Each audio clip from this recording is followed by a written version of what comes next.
Hey YouTube, it's a real American Brian. Are you ready for another unboxing? I am. I just got a box back from PGX and I am psyched and ready to open this up. There's some really cool books in here. I believe there's 7 books and not all of them are G.I. Joe. Let's take a look and see what I got.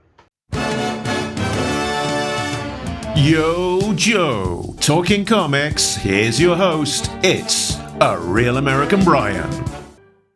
Alright, so I sent this shipment to Rob at PGX East, and he took care of me. One of the reoccurring themes, I think, in this one is going to be lots of information on the label. That's kind of my preference. I like to have a lot of information on the label. Tell me what's going on in the book and why it's special. This one, alright, we're starting off with a 9/8. G.I. Joe 246. This is the Larry Hama sketch cover where he laid out what Dawn should look like. I'm a big Dawn Marino fan, so I'm pretty psyched about that. It looks great. No issues with the case at all. Little note here, Dawn becomes the new Snake Eyes.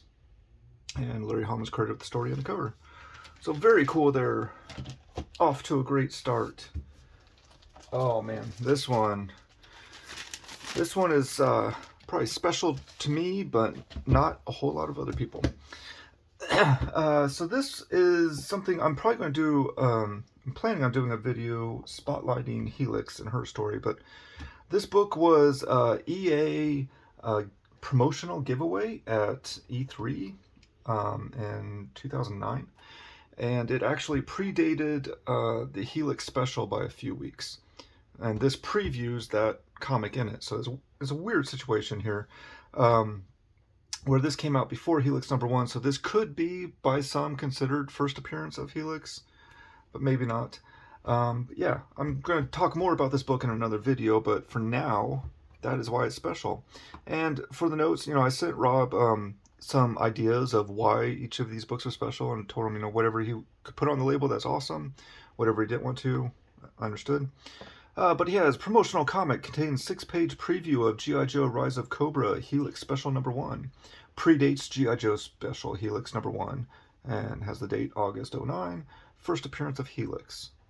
So that's pretty awesome. This you don't see this book come up too often for sale, and getting a 9/4 in it I think is actually pretty impressive, because this was given away for free as a giveaway at a convention that's for video games more than comics. So I don't think there's a whole lot that were kept pristine. I actually sent this book to Top Comics Pressing to be worked on and cleaned up as much as possible, but I knew it wasn't perfect. There's definitely some issues with it. So getting a 9/4 I'm actually super happy with. Very, very pleased with that. And that is a book that's super special to me, but probably not a whole lot of other people. And I'm okay with that. It's my collection. And for something non-G.I. Joe, Edge of the Spider-Verse #4, the Spider-Ham cover. And there's all kinds of text on this one I wasn't aware of. First appearance of Sun Spider and Spinstress. Was not aware of that. Oh, and here's a mouthful for the cover exclusive. Unknown Comics, Street Level Hero, Comic Traders, 616 Comics, and Frankie's Comics exclusive. So not super exclusive. You have multiple different people there that have it as exclusive. But Spider-Man 300 homage. I really love homage covers. I really like Spider-Man 300 homage covers. And I'm a big fan of Spider-Ham. So it all came together with this book. I wanted to have it. I wanted to be able to display it. And yeah, so I picked it up. It was in beautiful condition and got the 9/8. So that is awesome. And next, let's get back to some G.I. Joe. Snake Eyes Dead Game #1.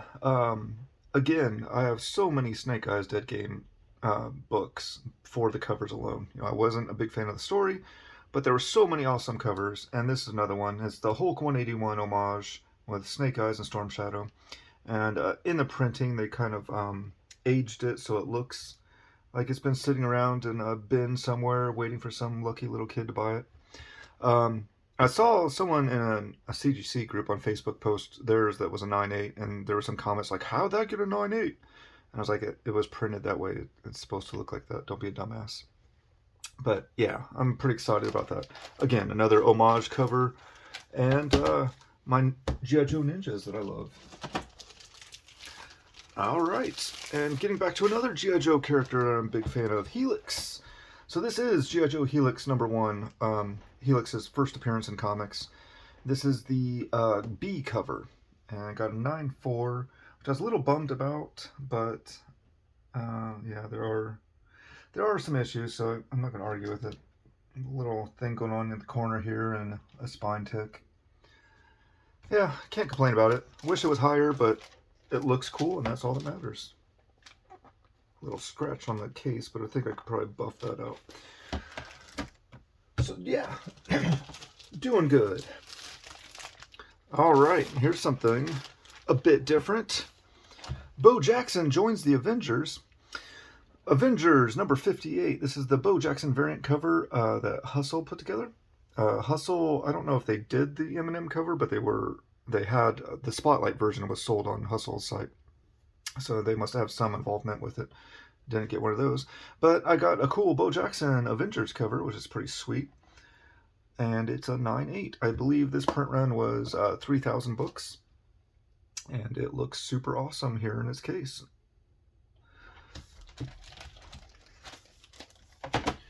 And the last one, if you watched my previous video with Johnny, he had this as well. This is a G.I. Joe 300, the Jamie Sullivan cover, with all of the characters all over it. I think this book needs to be in a case, in my opinion, so you can flip it over but not damage it, or you can keep it pristine but still enjoy all the artwork on both sides. This is one that I had sent some extra notes to Rob and mentioned that, this is a Guinness World Record cover. Asked if he could put that on the label. I didn't think he was going to at first, and I would have been okay if he didn't. But he chose to, as long as it said it's a record as of January 2023, because records are made to be broken. And I totally agreed with that, and I was cool with it. And I love having that on the label. It makes it a little extra special. This cover is so cool. Johnny showed it off again in that video. I'm not going to go through it too much again. Other than say, I'm glad I have my own now, and it came back as a 9.8 as well, so Johnny doesn't get to beat me there. But I recently saw Jamie and Audrey Sullivan were selling the Virgin variant of this cover that they had both signed and sent to CGC and got 9.8s on. And they had said that those are going to be the only books that they co-sign of the Virgin cover. And I believe it was 30 copies. Not sure on that for definite, but I think it was 30. And he had a few left over that he was selling. I don't know if there's any left, but if you're not following him on Facebook, you definitely should. He sells a lot of cool stuff, shows a lot of awesome artwork, and he's just a cool dude. So yeah, go check him out. And if there's one of those left and you have some money in your wallet, I mean, that is super cool collectible. The Virgin copy, which is already a 1 in 50 ratio copy of the book, and signed by Audrey and Jamie Sullivan. That'd be super cool. But that is my PGX haul for this time. I have another shipment out to them, and I have several CGC and EGS shipments out as well that will be coming back. So if you like this kind of content, please subscribe to the channel and like this video, and I will have more unboxings coming in the future. If there's any of these books you want to talk more about, go ahead and leave a comment down below. I love talking about the cool books that I have that are cool to me, that not a whole lot of people are buying, but they're special to me and I love them. But thanks for watching. See you next time. You've been watching a Real American Brian production in association with the letters G, I, and JOE.